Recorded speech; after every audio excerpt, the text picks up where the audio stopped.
ಇವತ್ತು ಈ 21ನೇ ವಾರ್ಡ್ಗೆ ಏನು ಬಸವೇಶ್ವರ ನಗರ ನೆಹರು ಕಾಲನಿ ಇಲ್ಲೆಲ್ಲ ವಾರ್ಡಲ್ಲಿ ವಿಶೇಷವಾಗಿ ನಾವು ಗೆದ್ದಂಥ ದಿನದಿಂದ ಇವಾಗವರೆಗೆ ಒಂದು 15ರಿಂದ 16 ಕೋಟಿ ರೂಪಾಯಿ ಅನುದಾನವನ್ನು ಆ ವಾರ್ಡ್ಗೆ ಕೊಟ್ಟಿದ್ವಿ. ಮತ್ತು ಇವತ್ತು ಹೊಸದಾಗಿ ಮತ್ತೆ ಒಂದು 5 ಕೋಟಿ ರೂಪಾಯಿ ಅನುದಾನದಲ್ಲಿ ರೋಡ್ಗಳು ಆಗಿರ್ಬೋದು, ಈ ಲೇಔಟ್ ಆದಾಗಿಂದ ಸ್ವಲ್ಪ ಭಾಳ ಜನಕ್ಕೆ ತೊಂದರೆ ಇತ್ತು. ಒಂದು 5 ಕೋಟಿ ರೂಪಾಯಿ ಅನುದಾನದಲ್ಲಿ ಮಾದರಿಯಾಗಿ ರೋಡ್ ಮಾಡಬೇಕಂತೇಳಿ ಇವತ್ತು ಭೂಮಿ ಪೂಜೆ ಮಾಡಿ.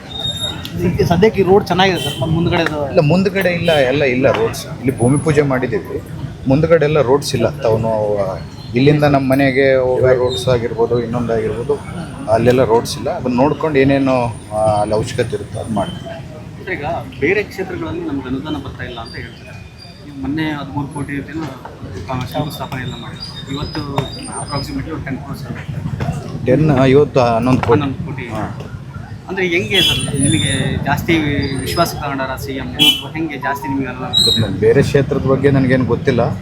ಈಗ ಇವತ್ತಿನ ಪೂಜೆ ಬಿಟ್ಟು ಮತ್ತೆ ಬರೋ ತಿಂಗಳಲ್ಲಿ ಒಂದು 80 ಕೋಟಿ ರೂಪಾಯಿ ಭೂಮಿ ಪೂಜೆಯನ್ನು ಮತ್ತೆ ಮಾಡ್ತಿದ್ವಿ. ನಮಗೇನು ಫಸ್ಟ್ ಟೈಮ್ ನಾವು CM ಹತ್ರ ಆಗಿರ್ಬೋದು, ಉಪಮುಖ್ಯಮಂತ್ರಿಗಳ ಹತ್ರ ಆಗಿರ್ಬೋದು, ನಾವು ಫಸ್ಟ್ ಟೈಮ್ ಗೆದ್ದಿದ್ದೀವಿ. ತಾವು ಅನುದಾನಗಳು ಕೊಟ್ಟರೆ ನಾವು 2ನೇ ಸಾರಿ ಕೂಡ ಸುನಾಯಾಸವಾಗಿ ಗೆಲ್ತೀವಿ ಅನ್ನೋದು ಭರವಸೆ ಅವ್ರಿಗೂ ಇದೆ. ಅದಕ್ಕೋಸ್ಕರ ಅನುದಾನಗಳು ಕೊಟ್ಟರೆ ನಾವು ಯುವಕರನ್ನ ಬೆಳೆಸ್ದಂಗೆ ಇರುತ್ತೆ. ಬಳ್ಳಾರಿ ಕೂಡ ಭಾಳಷ್ಟು ವರ್ಷದಿಂದ ಅಭಿವೃದ್ಧಿ ವಂಚಿತರಾಗಿ ಬಳ್ಳಾರಿ ಜನರು ಯಾರು ಇದ್ದರೂ ಅಂಥವ್ರಿಗೆ ಅಭಿವೃದ್ಧಿ ನಾವು ಮಾಡಬೇಕು. ಯಾಕಂದರೆ ಕಾಂಗ್ರೆಸ್ ಪಕ್ಷಕ್ಕೆ ನಂಬಿ ಎಲ್ಲರೂ ಬಳ್ಳಾರಿ ಜನತೆ ಮತವನ್ನು ಕೊಟ್ಟಿದ್ದಾರೆ. ಕಾರ್ಪೊರೇಷನ್ ಎಲೆಕ್ಷನ್ಗಳಾಗಿರ್ಬೋದು ಮತ್ತು MLA ಎಲೆಕ್ಷನಲ್ಲಿ. ಅದೇ ನಿಟ್ಟಿನಲ್ಲಿ ನಾವೇನು ರಿಕ್ವೆಸ್ಟ್ ಮಾಡಿದಾಗ ಅವರು ನಮಗೆ ಅನುಕೂಲವಾಗಿ ಮಾಡ್ಬೋದು. ಸರ್, ಈಗ ಬೇರೆ ಪಕ್ಷದ ಶಾಸಕರು JDS ಮತ್ತು BJP ಶಾಸಕರು ಅನುದಾನ ಇಲ್ಲ ಸರ್ಕಾರದಲ್ಲಿ, ನಮಗೆ ಅನುದಾನ ಕೊಡ್ತಿಲ್ಲ, ದುಡ್ಡೇ ಇಲ್ಲ ಅನ್ನುವಂಥ ಆರೋಪ ಮಾಡ್ತಾ ಇದ್ದಾರೆ ಸರ್. ನನಗೆ ಬೇರೆ ಕ್ಷೇತ್ರದ ಬಗ್ಗೆ ಅಷ್ಟು ನಾಲೆಡ್ಜ್ ಇಲ್ಲ. ನನ್ನ ಕ್ಷೇತ್ರದ ಬಗ್ಗೆ ಈಗ ನರೇಂದ್ರ ಮೋದಿ ಅವರು ಹೇಳಿದ್ದಾರೆ ಸರ್, ಪೆಟ್ರೋಲ್ ಮಿತವಾಗಿ ಬಳಸಿ, ಬಂಗಾರ ಖರೀದಿ ಮಾಡಿಬಿಡ್ರಿ, ಈಗ ಎಲೆಕ್ಷನ್ ಆದಮೇಲೆ ಇದಕ್ಕೆ ನೋಡಿ, ಅವರು ಎಲೆಕ್ಷನ್ ಟೈಮಲ್ಲಿ ಏನೇನು ಆಟ ಆಡಬೇಕೋ ಆಡಬೇಕು. ವೆಸ್ಟ್ ಬೆಂಗಾಲ್ ಎಲೆಕ್ಷನ್ ಆಗಿದ ತಕ್ಷಣ ಗ್ಯಾಸ್ ರೇಟನ್ನು ಜಾಸ್ತಿ ಮಾಡಬೇಕು. ಹೀಗೆ ಒಂದು ದೇಶ ನಡೆಸುವಂಥ ಪ್ರಧಾನಮಂತ್ರಿ ನೀವು ಇದನ್ನು ಮಿತಿಯಾಗಿ ಬಳಸಬೇಕು, ಅಲ್ಲಿ ಯುದ್ಧ ನಡೀತಿದೆ, ಇದನ್ನು ಈ ರೀತಿಯಲ್ಲಿ ನಡೆಸಬೇಕು, ವರ್ಕ್ ಫ್ರಮ್ ಹೋಮಿಂದ ಮಾಡಬೇಕಂದ್ರೆ ಇವ್ರು ಹೇಳ್ದಂಗೆಲ್ಲ ಮಾಡೋಕ್ಕೆ ಜನರು. ಇದು ಪ್ರಜಾಪ್ರಭುತ್ವದಲ್ಲಿ ಜನರಿಗೆ ಯಾವ ರೀತಿಯಲ್ಲಿ ಇಚ್ಛೆ ಇರುತ್ತೋ ಆ ರೀತಿಯಲ್ಲಿ ಇರ್ತಾರೆ. ಇವರು ಕೋವಿಡ್ ಟೈಮಲ್ಲಿ ಈ ರೀತಿಯಲ್ಲಿ ಇರ್ಬೇಕಂತೇಳಿ ನಿರ್ಬಂಧಗಳು ಏನೇನಿದ್ರು, ಇವಾಗ ಮತ್ತೆ ಏನಂತಂದರೆ ಅವರು ವೈಫಲ್ಯಗಳನ್ನ ಜನರ ಮೇಲೆ ತಲ್ತಾರೆ. ಅಯ್ಯೋ ನಾವು ಹೇಳಿದ್ವಿ, ಜನರು ಉಪಯೋಗ ನಾವು ಹೇಳ್ದಂಗೆ ಮಾಡಲಿಲ್ಲ, ಅದಕ್ಕೆ ಈ ಸ್ಕೇರ್ಸಿಟಿ ಬಂದಿದೆ. As A head of the government ಅವ್ರ ರೆಸ್ಪಾನ್ಸಿಬಿಲಿಟಿ ಜನರಿಗೆ ಸ್ಕೇರ್ಸಿಟಿ ಆಗ್ದಂಗೆ ನೋಡ್ಕೊಳ್ಳೋದು. ಯುದ್ಧ ಇದ್ದರು, ಇನ್ನೊಂದಿದ್ರು, ಒಂದು ಪ್ರಧಾನಮಂತ್ರಿ ಆದಮೇಲೆ ಜನ ಅವ್ರನ್ನ ಯಾಕೆ ನಂಬಿ ಓಟನ್ನು ಕೊಟ್ಟಿರ್ತಾರೆ ಅಂದರೆ ಎಂಥ ಸಿಚುವೇಶನ್ ಬಂದರೂ ನಮ್ಮನ್ನು ಕಾಪಾಡ್ತಾರೆ, ನಮ್ಮನ್ನು ಸೇಫ್ ಗಾರ್ಡ್ ಮಾಡ್ಕೊಂಡು ಹೋಗ್ತಾರೆ ಅಂತೇಳಿ ಜನ ಅವರಿಗೆ ಮ್ಯಾಂಡೇಟನ್ನು ಕೊಟ್ಟಿದ್ದಾರೆ. ಅಂದರೆ ಅವ್ರ ವೈಫಲ್ಯಗಳನ್ನ ಮುಚ್ಕೊಳ್ಳೋಕ್ಕೆ ಏನು ಎಲ್ಲಿ ಜನ ಈ ರೀತಿಯಲ್ಲಿ ನಾವು ಸುಳ್ಳು ಭರವಸೆಗಳನ್ನ ಹೇಳಿದ್ವಿ, ಅವ್ರ ವೈಫಲ್ಯಗಳನ್ನ ಮುಚ್ಕೊಳ್ಳೋಕ್ಕೆ ಅದನ್ನು ಜನರ ಮೇಲೆ ಹಾಕಿ, ಇಲ್ಲ ಅದನ್ನು ಈ ರೀತಿಯಲ್ಲಿ ಅವ್ರ ಮೇಲೆ ಬರದಂಗೆ ನೋಡ್ಕೊಳ್ತೀವಿ. ಚುನಾವಣೆಗೆ ಮುಂಚೆ ಯಾಕೆ ಹೇಳಿಲ್ಲ?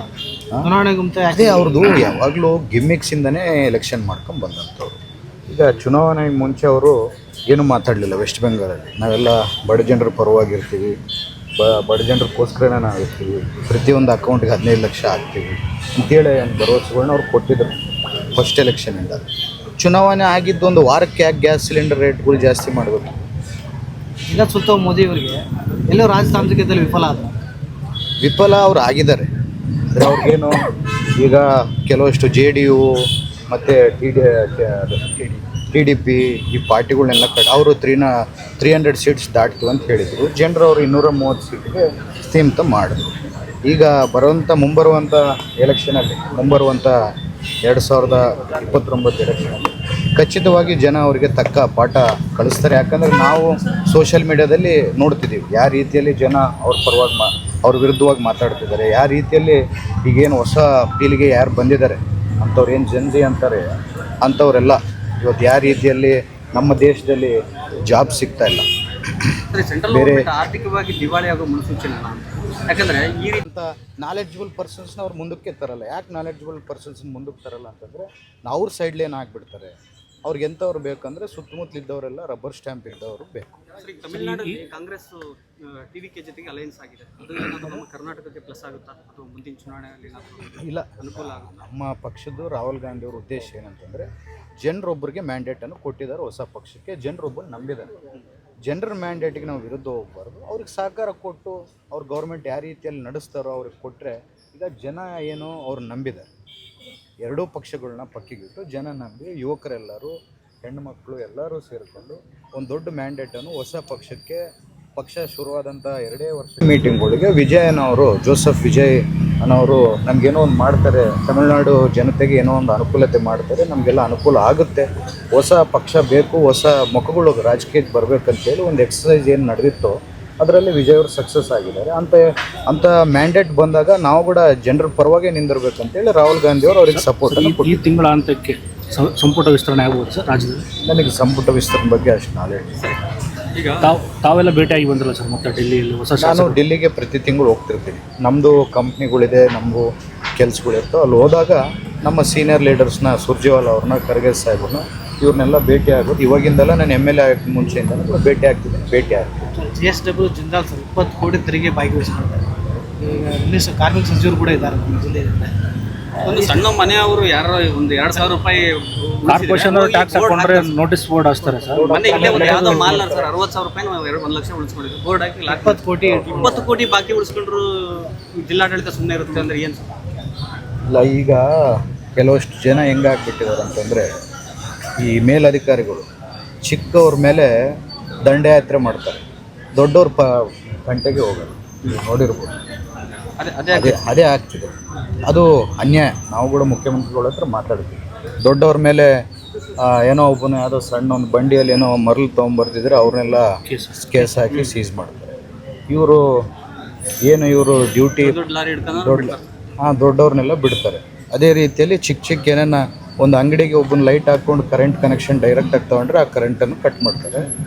ಇಂಥ ದೊಡ್ಡ ಇಂಡಸ್ಟ್ರಿ ಒಬ್ಬರು ಇಷ್ಟು ಕಟ್ಟಿಲ್ಲ ಅಂದರೆ ಇವ್ರು ಯಾರು ಮಾಡ್ತಾ ಇಲ್ಲ ಅಂತಂದರೆ ಇವ್ರ ದಬ್ಬಾಳಿಕೆ ಚಿಕ್ಕವ್ರ ಮೇಲೆ ಒಂದು ಇರುತ್ತೆ, ದೊಡ್ಡವ್ರ ಪರ್ವ ಹತ್ರ ಹೋಗಲ್ಲ, ದೊಡ್ಡವ್ರ ಜೊತೆಗೆ ಶಾಮೀಲಾಗಿದ್ದಾರೆ ಅಂತೇಳಿ ನನಗೆ ಅನಿಸುತ್ತೆ. ಸರ್, ಈಗ 20 ಕೋಟಿ ತೆರಿಗೆ ಅಂದರೆ ಸಾಮಾನ್ಯ ಅಲ್ಲ ಸರ್. ಒಂದು ಜಿಲ್ಲೆಗೆ ದೊಡ್ಡ ಅನುದಾನ ತೆರಿಗೆ ಸಂಗ್ರಹ ವಿಚಾರ ಕರೆಕ್ಟೇ. ನಾನು ಹೇಳ್ತಿದ್ದೀನಲ್ಲ, ಅಫಿಷಿಯಲ್ಸ್ ಏನಾಗ್ಬಿಟ್ಟಿದ್ದಾರೆ, ಯಾವ ರೀತಿಯಲ್ಲಿ ಚಿಕ್ಕವ್ರ ಮೇಲೆ, ಬಡ ಜನರ ಮೇಲೆ ದಬ್ಬಾಳಿಕೆ ಮಾಡ್ತಾರೋ ದೊಡ್ಡವ್ರ ಮೇಲೆ ಹೋಗ್ತಾ ಇಲ್ಲ. ನಾವು CM ಅವ್ರಿಗಾಗಿರ್ಬೋದು, DCM ಅವ್ರಿಗಾಗಿರ್ಬೋದು ಈ ವಿಚಾರ ಸ್ಟ್ರಿಕ್ಟಾಗಿ ಹೇಳ್ತೀವಿ. ಯಾಕಂದರೆ ನಮ್ಮ ರಾಜ್ಯಕ್ಕೆ ಬರಬೇಕಾಗಿದೆ ತೆರಿಗೆ, ಅದು ಜನರ ದುಡ್ಡು ಅಲ್ಲ.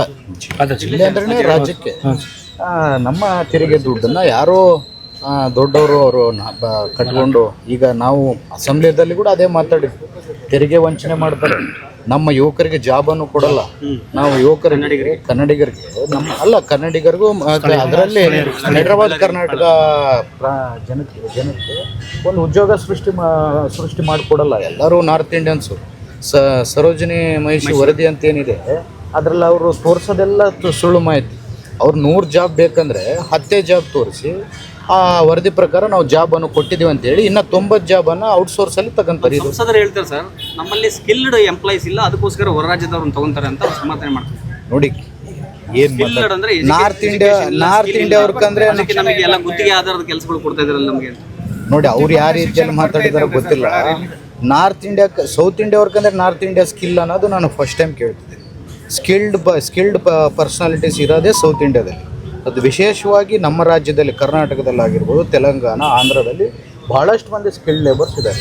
ಈಗ ಇಲ್ಲಿಂದ ಬೇರೆ ಕಡೆಗೆ ಹೋಗಿ ನಮ್ಮ ಸೆಂಟ್ರಲ್ ಗೌರ್ಮೆಂಟಲ್ಲಿ ಕೂಡ ದೊಡ್ಡ ಜಾಬಲ್ಲಿ ನಮ್ಮ ಸೌತ್ ಇಂಡಿಯನ್ಸೇ ಇದ್ದಾರೆ.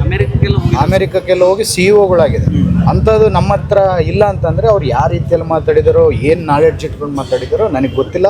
ಅವ್ರ ಮಾಹಿತಿ ಏನಿದೆ ನಾವು ಅವ್ರ ಹತ್ರ ಕೂಡ ತಿಳ್ಕೊಂತೀವಿ. ಸ್ಕಿಲ್ಡ್ ಲೇಬರ್ಸ್ ಇಲ್ಲ ಅಂದ್ಕೊಳ್ಳಿ, ಅವ್ರು ಬಂದು ಇಷ್ಟು ವರ್ಷ ಆಯಿತು, ಟ್ರೈನ್ ಮಾಡ್ಕೋಬೇಕು. ಟ್ರೈನ್ ಮಾಡಿಕೊಂಡು ಟ್ರೈನೇ ಹೊಂಟೋದ್ಮೇಲೆ ಟ್ರೈನ್ ಮಾಡ್ಕೊಂಡು ಏನು ಮಾಡ್ತೀವಿ? ನಮ್ಮ ಯುವಕರಿಗೆ 10 ವರ್ಷ, ಈಗ 20-25 ವರ್ಷ ಇದ್ದವನು 10 ವರ್ಷ ಕೆಳಗೆ ಇವತ್ತು 35-36 ವಯಸ್ಸು ಬಂದಿರುತ್ತೆ. ಅವನಿಗೆ ಜಾಬ್ ಸಿಕ್ಕಿಲ್ಲ. ಈಗ ಹೋಗ್ಬೇಕಂದ್ರೆ ಜಾಬ್ ಎಲ್ಲಿ ಸಿಗಲ್ಲ ಅಂಥವ್ನಿಗೆ ಒಂದು ಲೈಫೇ ಹೋಗ್ದಂಗಲ್ಲ. ಇಷ್ಟು ವರ್ಷದಿಂದ ನಾವೇನು ನೋಡ್ಕೊಂಡಂಗೆ ನಮ್ಮ ಯುವಕರಿಗೆ ಅನ್ಯಾಯ ಆಗ್ತಿದ್ರೆ ಕೂಡ ಅವರೇನೋ ನಮ್ಮ ಐರನ್ನವ್ರು ತೊಗೊಂಡು, ನಮ್ಮ ನೀರನ್ನು ತೊಗೊಂಡು, ನಮ್ಮ ಏರಿಯಾನ ತೊಗೊಂಡು ನಾವು ಧೂಳು ತಿನ್ನಬೇಕು, ನಮ್ಮ ಯುವಕರಿಗೆ ಜಾಬ್ ಕೊಡಲ್ಲ ಅಂದರೆ ಇದು ಮುಂದಿನ ದಿನದಲ್ಲಿ ದೊಡ್ಡ ಮಟ್ಟಕ್ಕೆ ಒಂದು ಹೋರಾಟವನ್ನು ಮಾಡಬೇಕು. ನಮ್ಮ ಯುವಕರಿಗೋಸ್ಕರ ನಮ್ಮ ಜಿಲ್ಲೆಯ ಶಾಸಕರಾಗಿರ್ಬೋದು, ನಾನಾಗಿರ್ಬೋದು, ನಾಗೇಂದ್ರಣ್ಣವರು, ಗಣೇಶ್ ಅವರು, ನಮ್ಮ ತುಕಾರಾಮ್ ಅವರು, ನಾಗರಾಜ್ ಅವರು ಎಲ್ಲರೂ ಒಗ್ಗಟ್ಟಾಗಿ ಒಂದು ದೊಡ್ಡ ಹೋರಾಟವನ್ನು ಮಾಡಬೇಕು. ನಮ್ಮ ಯುವಕರಿಗೆ ಅವಕಾಶಗಳು ಕೊಡಿಸ್ಬೇಕು. ಸರಿ, ವಿಧಾನಸೌಧ ಮಾತಾಡಿದ್ರು, ಅವ್ರು ಏನಾದ್ರು ಲಿಸ್ಟ್ ಕೊಟ್ಟರೆ ಏನು ಸರ್, ನಮ್ಮ ಬಳ್ಳಾರಿ ಅವ್ರು ಎಷ್ಟು ಜನ ಕೆಲಸ ಮಾಡ್ತಿದ್ದಾರೆ ಅಂತೇಳಿ? ಅದೆಲ್ಲ ಆದಮೇಲೆ ನಿಮಗೊಂದು ರಿಪೋರ್ಟ್ ಕೊಡೋಕ್ಕೆ ಹೇಳಿದ್ರು ಅಂತ ಹೇಳಿದ್ರು ಸರ್. ಅದಾದ್ಮೇಲೆ ನಮ್ಮ ಬಳ್ಳಾರಿಯವರು ಜಿಂದಾಲಲ್ಲಿ ಎಷ್ಟು ಜನ ಕೆಲಸ ಮಾಡ್ತಾರೆ ಅನ್ನೋದ್ರ ಬಗ್ಗೆ ಇಲ್ಲಿವರೆಗೂ ಎಲ್ಲೂ ಡಿಸ್ಕ್ಲೋಸ್ ಇಲ್ಲ. ಅವತ್ತು ನನಗೆ ಮಾಹಿತಿಯನ್ನು ಕೊಟ್ಟರು. ಸರೋಜಿನಿ ಮಹಿಷಿ ವರದಿ ಪ್ರಕಾರ ನಾವೆಲ್ಲ ಚೌಕಟ್ಟುಗಳಲ್ಲೇ ನಾವು ಕೆಲಸ ಮಾಡ್ತಿದ್ದೀವಿ ಅಂತ. ನಾನು ಅವತ್ತು ಬೆಳಕನ್ನು ಏನಂತ ಚೆಲ್ಲಿದೆ, ಸರೋಜಿನಿ ಮಹಿಷಿ ವರದಿ ಅಂದರೆ ಅವ್ರ ಜಾಬ್ಗಳು ಕರೆಯೋದೇ 10 ಜಾಬ್, ಅದರಲ್ಲಿ 9 ಜನಕ್ಕೆ ಕೊಟ್ಟು ನಾವು 90% ಕೊಟ್ಟಿವಿ ಅಂತ ಹೇಳ್ತಾರೆ. ಅವ್ರಿಗೆ ಬೇಕಾಗಿರೋಂಥ ಜಾಬ್ಗಳು 100 ಇರ್ತವೆ, ಇನ್ನು 90 ಜಾಬ್ನ ಔಟ್ಸೋರ್ಸಲ್ಲಿ ಕರ್ಕೊಂಡು ನಾವು ಔಟ್ಸೋರ್ಸ್ಗೆ ಕೊಟ್ಟಿವಿ, ಅವು ನಮಗೆ ಸಂಬಂಧ ಇಲ್ಲ ಅಂತೇಳಿ ಈ ರೀತಿಯಲ್ಲಿ ಮೋಸ ನಡೀತಿದೆ.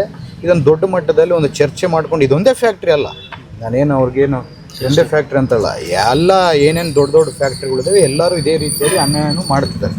ಯಾಕಂದರೆ ಅವ್ರು ದುಡ್ಕೊಳ್ಳಿ, ಇಂಡಸ್ಟ್ರಿ ಬರಬೇಕು, ನಮಗೂ ರೆವೆನ್ಯೂ ಬರುತ್ತೆ, ಜಿಲ್ಲೆ ಡೆವಲಪ್ ಆಗುತ್ತೆ.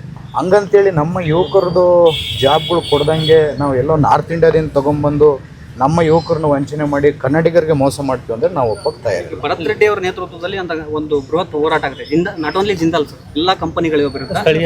ನಾನು ಒಂದು ಮಾತು ಹೇಳ್ತೀನಿ, ನಾನು ಒಂದು ಇಂಡಸ್ಟ್ರಿಯಲಿಸ್ಟು, ನಾನು ಒಂದು ಬಿಸ್ನೆಸ್ ಮ್ಯಾನ್.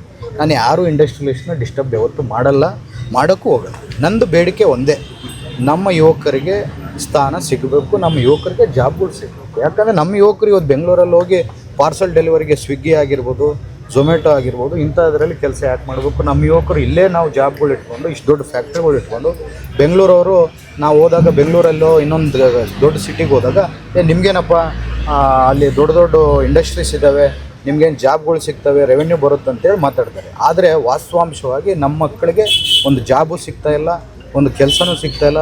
ಇನ್ನೊಂದು NMDC ಅನ್ನೋದು ಒಂದು ಫ್ಯಾಕ್ಟ್ರಿ ಏನಿದೆ ಸೆಂಟ್ರಲ್ ಗೌರ್ಮೆಂಟ್ದು, ಅಲ್ಲಿ ಜಮೀನನ್ನು ತೊಗೊಳೋವಾಗ ಪ್ರತಿ ಮಕ್ಕಳಿಗೆ ನಾವು ಜಾಬ್ ಕೊಡ್ತೀವಿ ಅಂತೇಳಿ ಜಮೀನನ್ನು ತೊಗೊಂಡ್ರು. ಅವತ್ತು ಯಾರು ದುಡ್ಡಿನ ಆಸೆಗೆ ಬಿದ್ದು ಕೊಡಲಿಲ್ಲ. ಏನೋ ಒಂದು ಇಂಡಸ್ಟ್ರಿ ಬರುತ್ತೆ, ಇಂಡಸ್ಟ್ರಿ ಬಂದಾಗ ನಮ್ಮ ಮಕ್ಕಳಿಗೆ ಒಂದು ಉದ್ಯೋಗ ಸಿಗುತ್ತೆ ಅಂತ ಕೊಟ್ಟರು. ಇವತ್ತುವರೆಗೆ ಆ ಇಂಡಸ್ಟ್ರಿ ಓಪನ್ ಆಗಿಲ್ಲ, ಆ ಇಂಡಸ್ಟ್ರಿ ಬಗ್ಗೆ ಮಾತಾಡೋರು ಇಲ್ಲ. ಅದು ಭೂಮಿಯನ್ನು ವಾಪಸ್ ಕೊಟ್ಟರೆ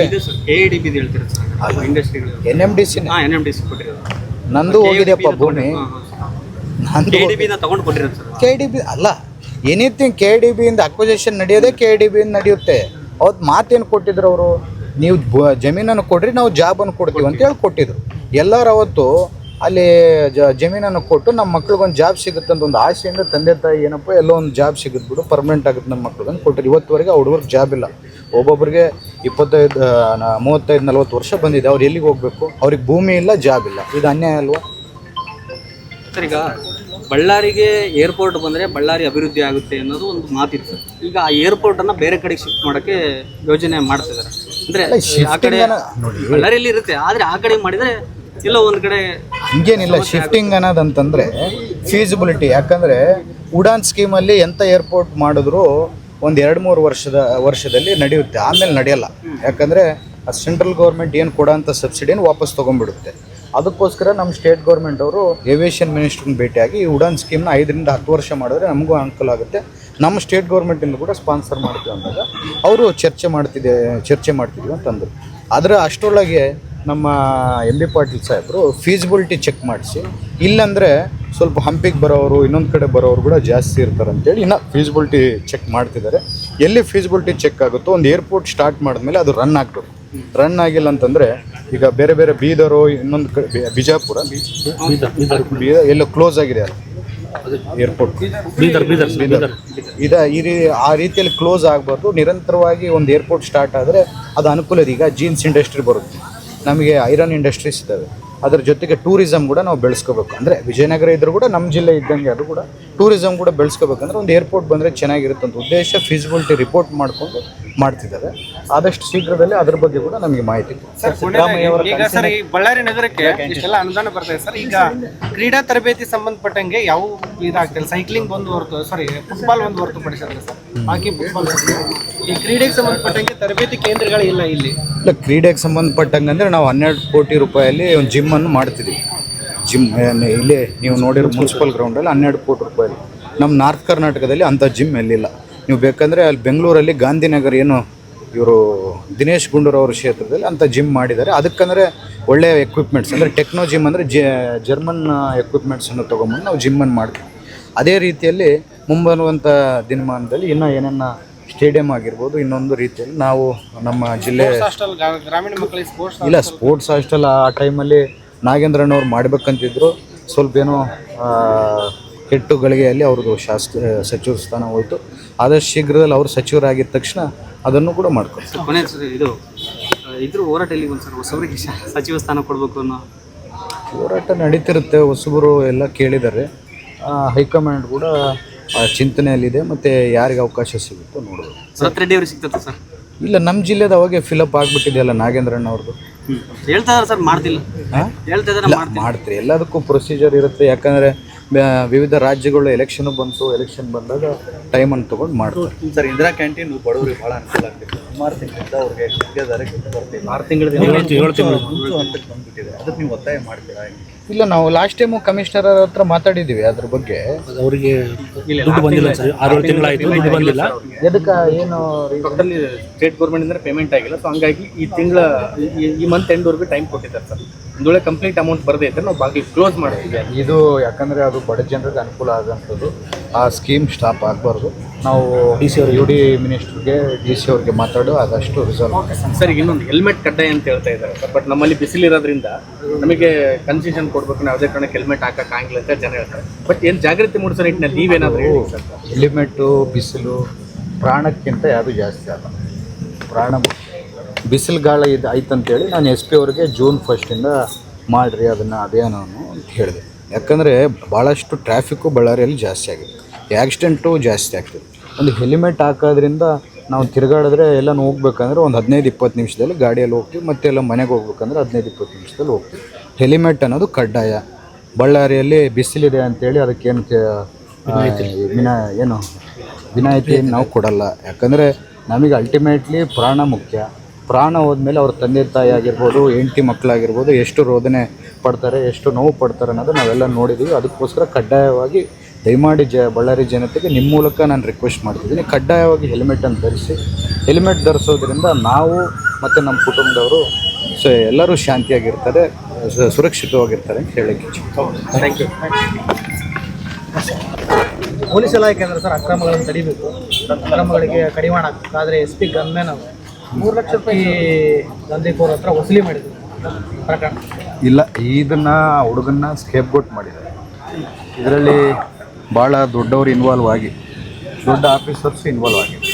ನನಗಿರೋ ಮಾಹಿತಿ ಇನ್ವಾಲ್ವ್ ಆಗಿಬಿಟ್ಟು ಅವ್ರ ಕುತ್ತಿಗೆಗೆ ಯಾವಾಗ ಬರುತ್ತೆ ಅಂತ ಗೊತ್ತಾಗಿದ್ದ ತಕ್ಷಣ ಅವನ ಮೇಲೆ ದೊಬ್ಬಿದ್ದಾರೆ ಅನ್ನೋದು ನನ್ನ ಮಾಹಿತಿ. ಇದನ್ನು ದೊಡ್ಡ ಮಟ್ಟದಲ್ಲಿ ತಾವು ಮೀಡಿಯಾದವ್ರು ಕೂಡ ಚರ್ಚೆ ಮಾಡಬೇಕು. ಯಾರೇ ಅನುಮತಿ ಇಲ್ದಂಗೆ, ಯಾರೇ ಗೈಡೆನ್ಸ್ ಇಲ್ದಂಗೆ ನನ್ನ ಜೊತೆಗೆ ಕೆಲಸ ಮಾಡೋರಾಗಿರ್ಬೋದು, ಇನ್ನೊಬ್ಬರಾಗಿರ್ಬೋದು, ನಾನೇನು ಹೇಳ್ತೀನೋ ಅದೇ ರೀತಿಯಲ್ಲಿ ನಡ್ಕೊಂಡು ಹೋಗ್ತೀನಿ. ಅದೇ ರೀತಿಯಲ್ಲಿ ಅವನಿಗೆ ಆ ಕೆಲಸ ಮಾಡೋಕ್ಕೆ ಯಾರು ಹೇಳಿದ್ದಾರೆ? ಅಷ್ಟು ಧೈರ್ಯ ಯಾವ ರೀತಿಯಲ್ಲಿ? ಯಾರಿಗೆ ಈ ದುಡ್ಡು ಹೋಗಿ ಪ್ರತಿ ತಿಂಗಳು ಮುಡ್ತಿದೆ? ಯಾವ ದೊಡ್ಡ ಮಟ್ಟದ ಆಫೀಸರ್ಗಳಿಗೆ ಪ್ರತಿ ತಿಂಗಳು ಈ ದುಡ್ಡು ಯಾರಿಗೆ ಮುಡ್ತಿದೆ ಅನ್ನೋದು ಮಾಹಿತಿಯನ್ನು ತೆಗಿಬೇಕು. ಯಾಕಂದರೆ ಎಲ್ಲ ಪ್ರತಿ ತಿಂಗಳು ನಡೆಯೋದೆಲ್ಲ ನಡೆದು ಕುತ್ತಿಗೆಗೆ ಬಂದಾಗ, ಅಂದರೆ ಅವ್ರಿಗೆ ತೊಂದರೆ ಅಂತ ಬಂದಾಗ ಇಂಥ ಚಿಕ್ಕವ್ರನ್ನೆಲ್ಲ ಅರೆಸ್ಟ್ ಮಾಡಿಸಿ ನಿನ್ನೇನೋ ಬೇಲ್ ಆಗಿರ್ಬೇಕು. ಅವರು ಅಂದರೆ ಬಲಿಪಶು ಮಾಡಿದಾರಂತ. ಬಲಿಪಶು ಮಾಡೋಕ್ಕೆ ದೊಡ್ಡವ್ರು ಉಳ್ಕೊಳಕ್ಕೆ ಒಂದು ಚಿಕ್ಕ ಗನ್ಮ್ಯಾನ್ನ ಬಲಿಪಶು ಮಾಡಿದ್ದಾರೆ. ಯಾಕಂದರೆ ಅಂಥವ್ರು ಅಂದರೆ ಬಾಯಿ ಕಟ್ಟದಂಥವ್ರು ಏನು ಮಾತಾಡೋಕ್ಕಾಗಲ್ಲ. ನಾಳೆ ಬೆಳಗ್ಗೆ ಹೊರಗೆ ಬಂದಮೇಲೆ ಕೂಡ ನಿನಗೆ ಅಲ್ಲಿ ಟ್ರಾನ್ಸ್ಫರ್ ಮಾಡ್ತೀವಿ, ಇಲ್ಲಿ ಟ್ರಾನ್ಸ್ಫರ್ ಮಾಡ್ತೀವಿ ಅಂತ ಇಂಥ ಚಿಕ್ಕವರು ಏನು ಮಾತಾಡಲ್ಲ ಅಂತೇಳಿ ಉದ್ದೇಶದಿಂದ ಮಾಡಿದ್ದಾರೆ. ಇದರಲ್ಲಿ ಯಾರು ದೊಡ್ಡವರು ಶಾಮೀಲಾಗಿರೋರು, ಯಾರು ಪ್ರತಿ ತಿಂಗಳು ದೊಡ್ಡವರಿಗೆ ದುಡ್ಡು ಮುಡ್ತಿದ್ದೇನೋ, ಯಾವ ಆಫೀಸರು ದೊಡ್ಡ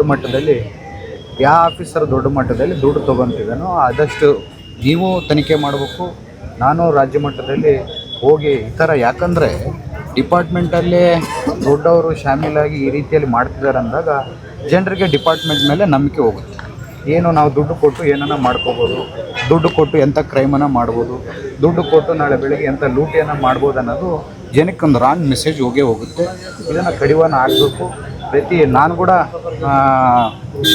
ನನ್ನ ಸ್ವಂತ ಗೊತ್ತಿದ್ದ ಟೀಮಿಂದ ಚೆಕ್ ಮಾಡ್ತಿದ್ದೀನಿ, ಯಾರು ಈ ರೀತಿಯಲ್ಲಿ ಯಾರ ಮನೆಗೆ ಯಾವ ಟೈಮ್ಗೆ ಯಾರು ಹೋಗಿ ಯಾರು ಮೀಡಿಯೇಷನ್ ಮಾಡಿ ಯಾರಿಗೆ ದುಡ್ಡು ಮುಗಿಸ್ತಿದ್ದಾರೆ ಅನ್ನೋದು ಇನ್ಫಾರ್ಮೇಷನ್ ಇದೆ. ಆದಷ್ಟು ಬೇಗ ನಿಮಗೂ ಪ್ರತಿಯೊಂದು ಮಾಹಿತಿ ಬಿಚ್ಚಿಡ್ತೀನಿ. ಯಾರು ಮೀಡಿಯೇಟ್ ಮಾಡಿ ಯಾವ ದೊಡ್ಡವ್ರಿಗೆ ತಿಂಗಳಿಗೆ ಎಷ್ಟು ಲಕ್ಷ ರೂಪಾಯಿ ಮುಗಿಸ್ತಿದ್ದಾರೆ ಅನ್ನೋದು ಕೂಡ ನಿಮಗೆ ತಿಳಿಸ್ಕೊಡ್ತೀನಿ. ಸರ್, ಅಧಿಕಾರಿಗಳು ಅಂದರೆ ಪೊಲೀಸ್ ಡಿಪಾರ್ಟ್ಮೆಂಟ್ನಲ್ಲಿ ಇರ್ತಕ್ಕಂಥ ಹಿರಿಯ ಅಧಿಕಾರಿಗಳು. ಹೌದು, ಅಂದರೆ ಇದು ಒಂದು ಸರಿ ಆಗಿಲ್ಲ, ಎವ್ರಿ ಮಂತ್ ಆಗ್ತಾ ಇತ್ತು ಅಂತ. ಇದೇ ನಾನು ಹೇಳ್ತಿದ್ದೀನಲ್ಲ, ಪ್ರತಿ ಸಾರಿ ಅವ್ರ ಹತ್ರ ಶಾಮೀಲಾಗಿ ಕೆಲಸವನ್ನು ಮಾಡೋದು.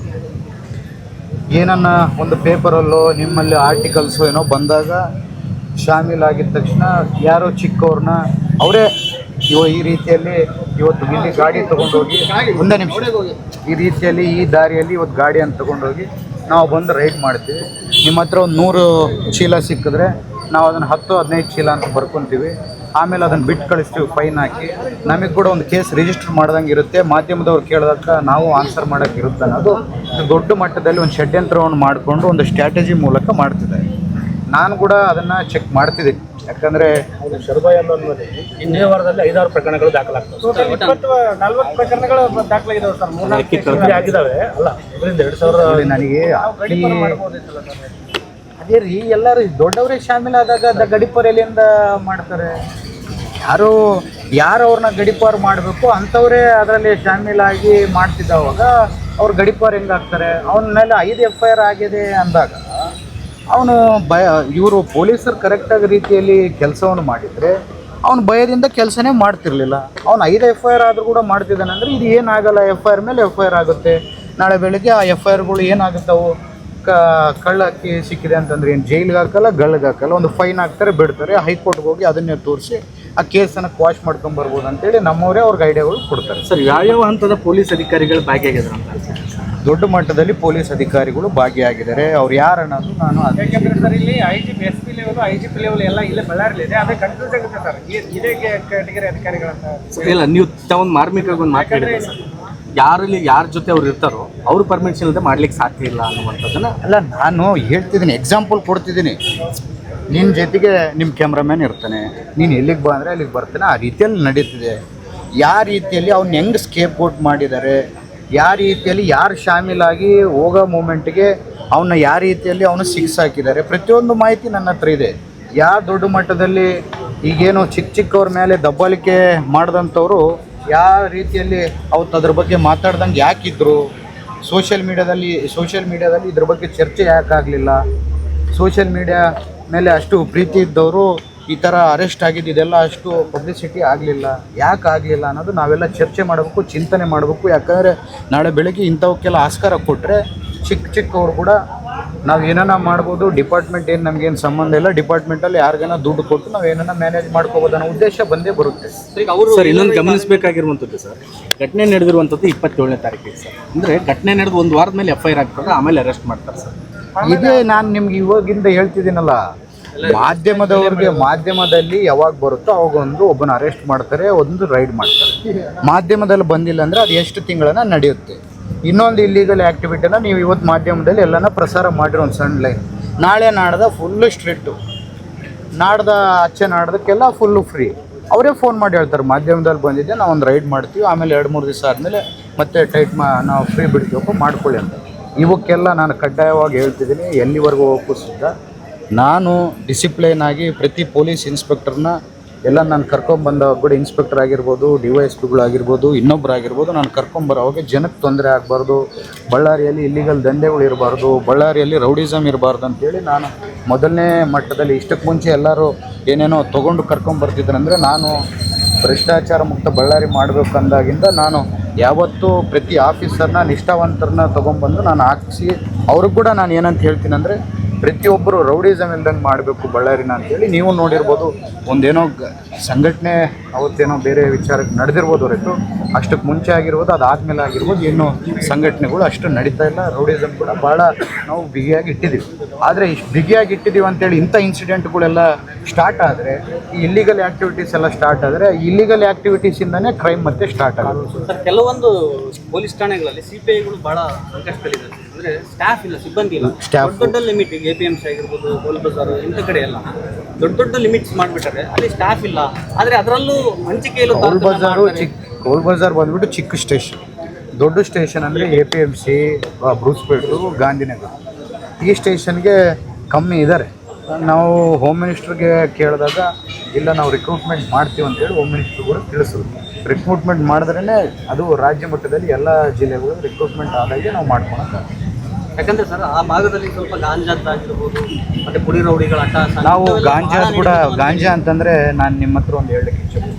ನಾವು ಬರೋ ತಿಂಗಳು ಜೂನಲ್ಲಿ ಈ ಪೊಲೀಸರನ್ನ ಸೇರಿಸ್ಕೊಂಡು ಮಾಧ್ಯಮದವ್ರನ್ನ ತಮ್ಮೆಲ್ಲರನ್ನು ಕೂಡ ಸೇರಿಸ್ಕೊಂಡು ಒಂದು ಡ್ರಗ್ಸ್ ಬಗ್ಗೆ ಅವೇರ್ನೆಸ್ ಜಾಥಾ ಅಂದರೆ ಪ್ರತಿ ಕಾಲೇಜ್ಗೆ ಏನು ದೊಡ್ಡ ಮಟ್ಟದಲ್ಲಿ ಸ್ಟೂಡೆಂಟ್ಸ್ ಇರ್ತಾರಲ್ಲ ಪ್ರತಿ ಕಾಲೇಜ್ಗಳಿಗೆ ಒಂದು ಜಾಥವನ್ನು ಮಾಡಬೇಕು. ತಮ್ಮಿಂದ ಕೂಡ ನಮಗೆ ಎಲ್ಲ ಸಹಕಾರ ಬೇಕು. ಯಾಕಂದರೆ ಡ್ರಗ್ಸಿಂದ ಏನಾಗ್ತಿದೆ ಇವತ್ತು ನಾವು ಬೇರೆ ಬೇರೆ ಕಡೆ ಹೋದಾಗ ಡಾಕ್ಟರ್ಸ್ ಎಲ್ಲ ಮಾತಾಡಿದಾಗ ಏನಾಗುತ್ತೆ, ಈ ಡ್ರಗ್ಸಿಂದ ಹುಡುಗರಿಗೆ ಯೂತ್ ಏನೋ 18, 19, 17 ಇವ್ರು ಅದಕ್ಕೆ ಅಭ್ಯಾಸ ಆಗಿದ ತಕ್ಷಣ ಅವ್ರಿಗೆ ಬೇರೆ ಏನು ಕೆಲಸ ಮಾಡೋಕ್ಕೆ ಅವ್ರಿಗೆ ಆಸಕ್ತಿ ಇರಲ್ಲ.